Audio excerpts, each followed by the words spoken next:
Secret Sense Suppers was a commission for the London Design Festival.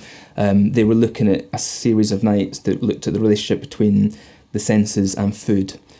So we were asked if we would do the night that covered sound and food.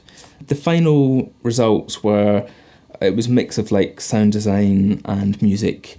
For the starter, it was a really interesting piece because we wanted it to be very music based and be, I guess, quite passive because it was the start of the meal. We didn't want to kind of just chuck people in at the deep end, so we kept it quite passive. It was about a performance, so we basically went down and filmed the chef preparing the starter, and then came back to the studio and basically wrote a bit of music based on his movement and kind of like how he prepared it, which was quite an interesting like concept. So we had like 8 bars of him sharpening knives and 8 bars of him chopping carrots, and we kind of decided that we would try and mimic that. So we would have the violins kind of being quite choppy when he was chopping, and then like more kind of smooth when he was then bringing it all together at the end.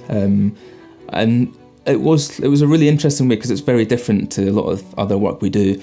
But it was really fun, and kind of going back down to the kitchen and basically rehearsing with the chef, playing the music again and again, and he would then rehearse to it. And then on the night, basically, he was sat in front of the guests, but also surrounded by a string quartet. So he became almost like the 5th member of this music ensemble. And the idea was that as he kind of finished preparing the starter, the track finished and the guests were served the food. It was almost a bit of an experiment to see how people would react. So we really wanted to be in the room, but the venue was a Masonic temple that they'd actually just found. They'd been converting the Andaz Hotel on Liverpool Street and had knocked down a brick wall, not expecting anything to be behind it, and actually there was like this Masonic temple. So they basically decided to kind of keep it as it was and then use it as an event space. So that was the kind of space, but it was quite restricted in terms of the kind of area around it. So we basically had to hide in a cupboard behind this kind of black sheet to watch people as they kind of experienced the kind of installation. But it was really interesting because there was some things we thought would happen that did, but then other things that didn't. And I think one of the key moments was when, after the main course, it was obviously people had had a few drinks, it was very lively and everybody was getting to know each other. We then brought the headphones out for the dessert course, which was all about this personal experience, and all of a sudden the room just went dead. And it was just really interesting, kind of just changing people's states like in a moment. I guess the most challenging part of the project was coming up with something that would be fun and interesting as an experience and didn't feel too throwaway.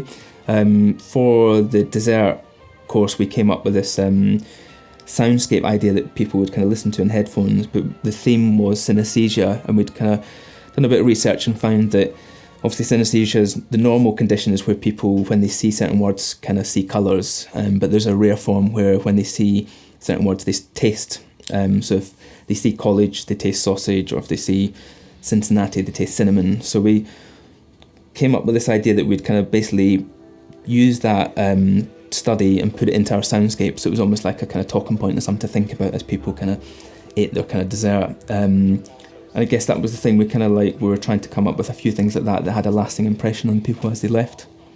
I think at the end we basically came out of the we were kind of like, the cupboard was open so like people could then see where we were, and then we basically had drinks with everybody afterwards, and I think it was just like talking to people and understanding like they all had slightly different kind of like journeys through the experience, and we've spoken about, like basically taking this experience and kind of translating it into a new venue and maybe trying slightly different things. And I think it's always really nice to hear firsthand how people experience stuff, and that's I think why we're drawn to the kind of live work we do, because it just means that you can really get a sense of what people are kind of feeling about something, and it could be one person in a gallery with headphones, or it could be 80,000 people at Glastonbury. So it's kind of really interesting to just get that different kind of like reaction and see how people have responded.